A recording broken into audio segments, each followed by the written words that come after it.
Assalamualaikum. Waalaikumsalam. Betul ini kelas B? Ya. Oke.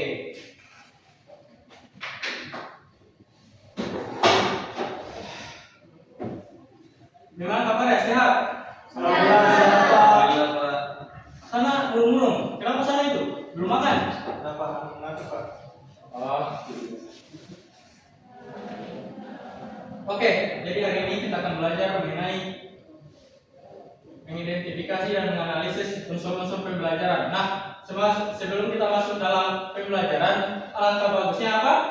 Nah, cocok. Yang ini yang saya minta. Jadi kita kelasnya mana? Sama, Pak. Kelas. Oke. Kepada saudari saya persilakan untuk memimpin teman-temannya untuk berdoa. Teman-teman, sebelum kita belajar, adalah kita berdoa. Sesuai dengan kepercayaan kita masing-masing. Doa dimulai. Doa selesai.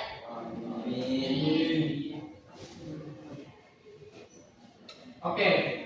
Jadi pada pagi hari ini kita akan belajar bagaimana menganalisis dan mengenali unsur-unsur cerita fantasi. Sebelum itu saya ingin bertanya kepada anak-anak, tahu tidak apa itu cerita fantasi? Siapa?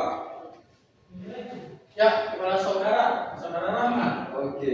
Jadi cerita fantasi itu adalah jenis cerita fiksi yang mengandung unsur khayalan, keajaiban, atau hal-hal yang tidak mungkin terjadi dalam dunia nyata, Pak. Oke, bagus sekali. Mungkin ada pandangan lain dari teman-teman yang lain? Ada yang memberikan jawaban? Ada? Saya, Pak. Novela. Apa Jadi itu? cerita fantasi itu adalah cerita yang tidak masuk akal, dilebih-lebihkan, terus itu saja, Pak. Oke, bagus sekali. Ada lagi pandangan dari yang lain?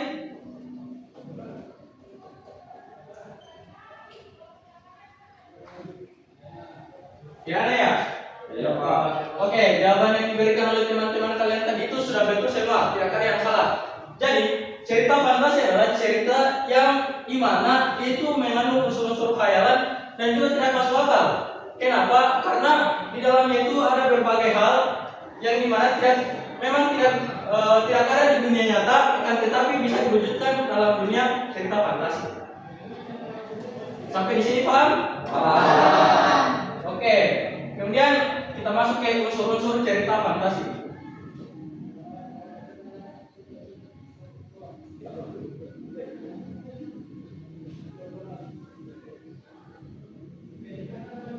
Nah, berbicara mengenai unsur-unsur cerita fantasi, unsur-unsur cerita fantasi itu ada dua. Ada yang tahu? Ya, saudara Fadli. Bagus sekali. Unsur intrinsik dan unsur ekstrinsik.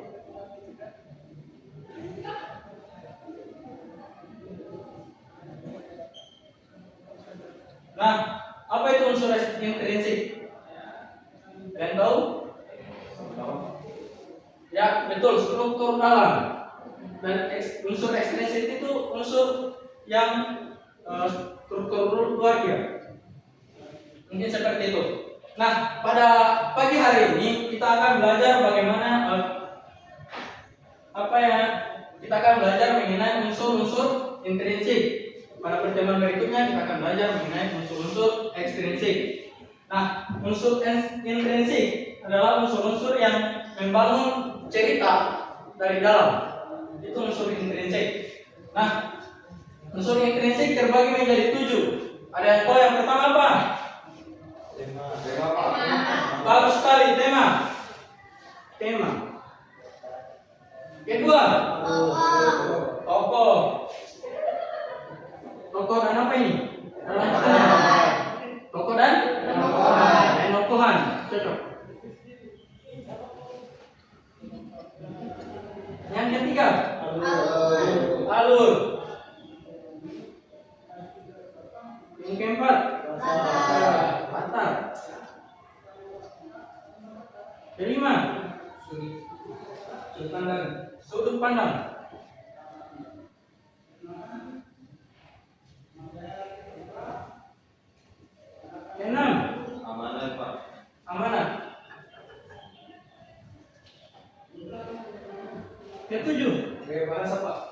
Ya, cocok. Gaya bahasa.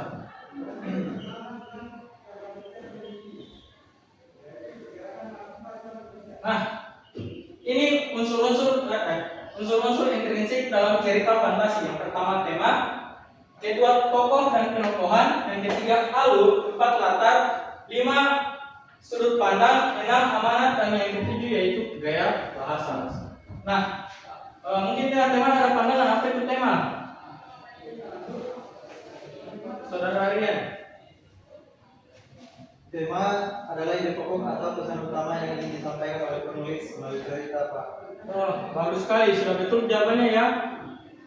Ide utama atau pokok utama.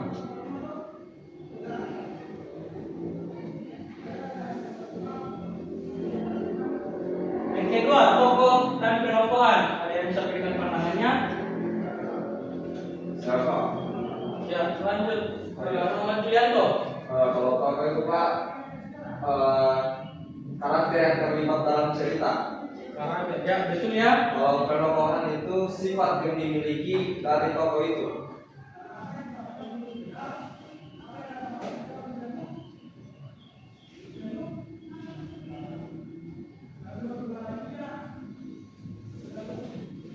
Oke, so betul ya. Yang ketiga alur. Ada yang tahu tidak apa itu alur? Jalannya? Cerita. Jalannya cerita, ya betul sekali.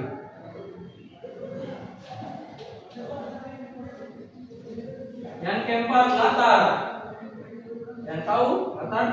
Saya, Pak, Ya, apa Bunda Mamsya? seperti tempat, waktu, dan suasananya, Pak. Oke, bagus sekali.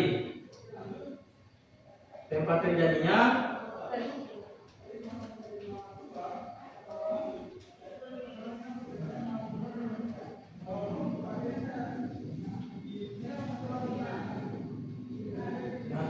sudut pandang. Pak, Ya, Yuri. Sudut pandang itu, Pak, cara penulis atau pembicara memandang dan menggambarkan suatu peristiwa Betul sekali. atau objek, Pak. Cara penulis. Mana?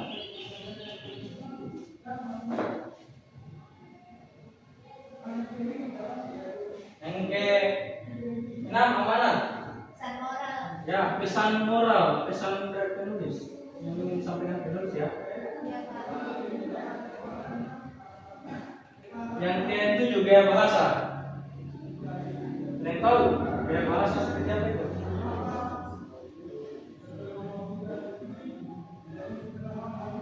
Yaitu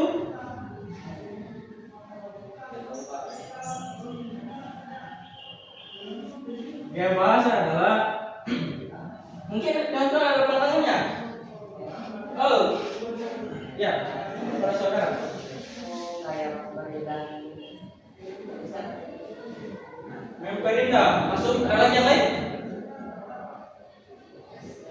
Ada lagi yang lain? ya, Pak, Ya, Pak. penggunaan kalimat setiap misalnya, Pak. Iya, bagus sekali penggunaan kalimat dalam cerita.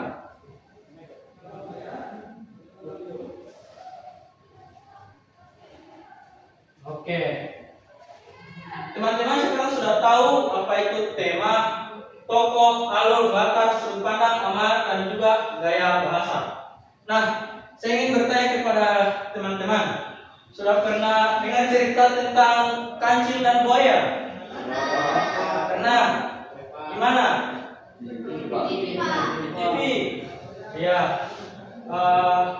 Kira-kira ada yang tahu siapa tokoh-tokohnya dalam cerita itu? Lanjut, Pak, buaya. Iya. Itu mereka itu adalah yang dinamakan tokoh dalam sebuah cerita.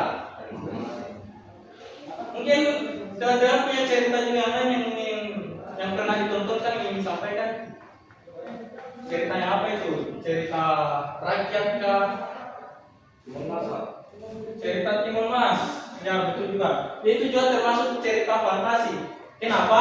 Karena tidak masuk akal atau itu berada di alam khayal kita yang tidak mungkin kita temukan di dunia nyata.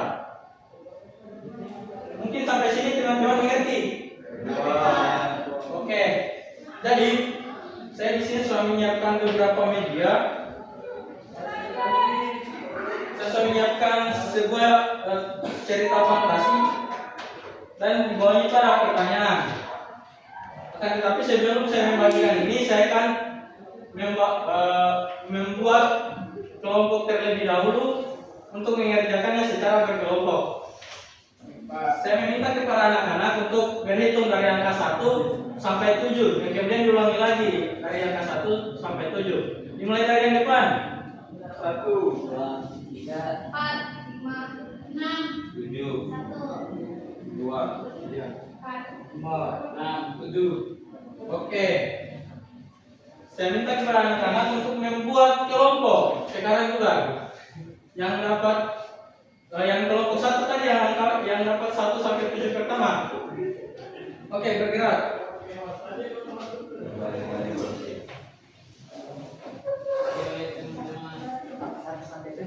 Ya, Pak.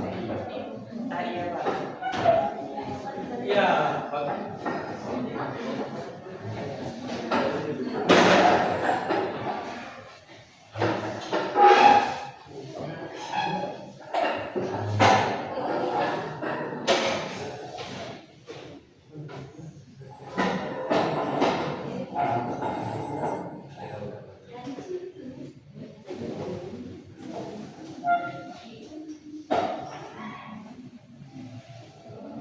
Sudah. Bagi kelompoknya.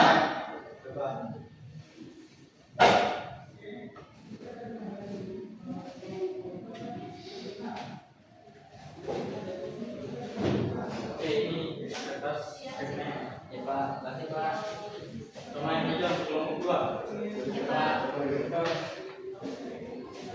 Saya beri waktu 2 menit untuk baca dulu.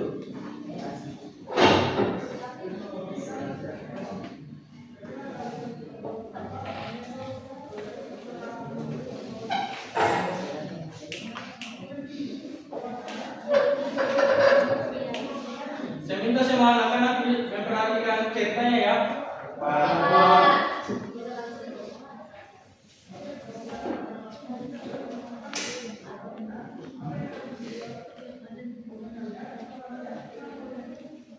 Anak-anak sudah dibaca ceritanya. Oke, selanjutnya Bapak akan bagi menjadi kelompok ahli. Nah, kelompok ahli ini terdiri dari orang-orang yang mendapatkan angka yang sama.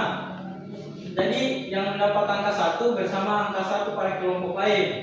Yang mendapat angka 2 akan bersama orang yang mendapat angka 2 pada kelompok lain. Nah, saya akan jelaskan yang mendapat angka 1 akan menelusuri dan mencari tema dari cerita yang telah Bapak bagikan tadi. Ya, Pak. Yang dapat angka 1 mana? Angkat tangannya. Oke, jadi tugas kalian itu mencari tema dari cerita fantasi yang telah Bapak bagikan tadi. Nah, yang angka 2 akan mencari tokoh dan penokohan yang ada dalam cerita fantasi mengenai semut yang rendah hati. Oke, begitu juga dengan kelompok-kelompok lainnya seperti yang dapat 3 dapat alur, yang angka 4 dapat latar, dan seterusnya. Nah, mungkin ada yang ingin ditanyakan dari teman-teman sebelum saya membagi menjadi kelompok ahli. Tidak ada ya? Sudah jelas? Oke, mungkin saya minta kepada teman-teman untuk mencari pasangannya. Saya persilakan.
Pak, bertanya Pak.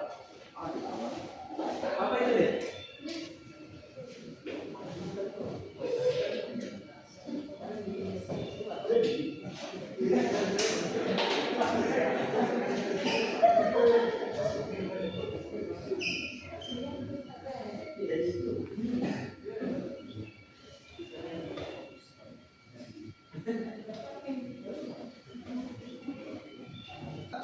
Oke, waktunya habis anak-anak. Jadi yang sudah masuk kelompok ahli tadi kembali ke kelompok asalnya untuk mempresentasikan hasil yang telah mereka temukan. Seperti tadi yang kelompok yang dapat angka 1 yang mendapatkan tugas tema mempresentasikan apa yang telah mereka temukan ke kelompok asalnya. Mengerti? Ya, Pak. Oke, kembali ke kelompok asalnya.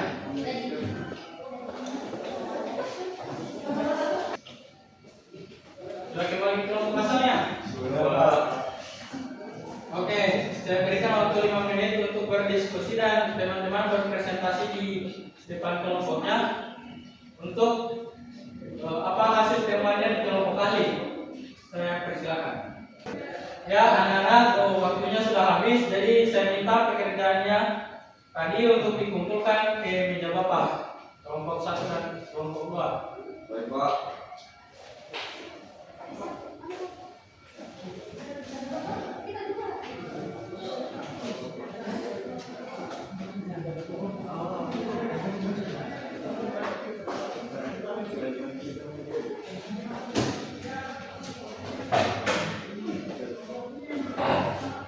Sudah ditulis aja nama kelompoknya tadi? Sudah, Pak. Oke, bagus. Terima kasih anak-anak. Mungkin sekian pembelajaran kita pada hari ini. Semoga ilmu yang Bapak bagikan pada pagi hari ini bisa bermanfaat untuk kalian ke depannya. Jadi sekian yang bisa Bapak bagikan hari ini. Saya tutup dengan ucapan wabillahi taufiq wal hidayah. Kita kelas berdoa dulu sebelum kita mulai. Oke, baik, Pak.